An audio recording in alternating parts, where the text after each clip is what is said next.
Kerja bertahun-tahun tapi simpanan kecemasan 1 bulan pendapatan pun masih lagi tak ada. Jika berlaku kecemasan, tak ada cara lain selain daripada berhutang. Jika anda tergolong dalam golongan yang macam ni, anda wajib tengok video ni sampai habis, confirm tak menyesal.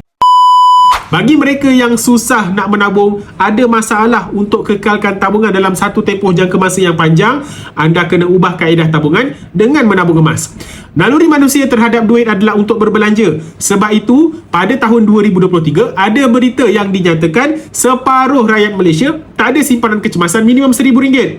Bukan sebab rakyat Malaysia tak ada duit, tapi sebab pantang nampak duit simpanan bertambah, keinginan untuk berbelanja pun turut bertambah, akhir sekali berlakunya kebocoran wang simpanan. Berbeza pula naluri manusia terhadap emas. Emas, nalurinya adalah untuk disimpan. Bila anda mula simpan emas, anda lebih hargai gaji anda dan anda lebih seronok untuk tambahkan gram simpanan emas anda.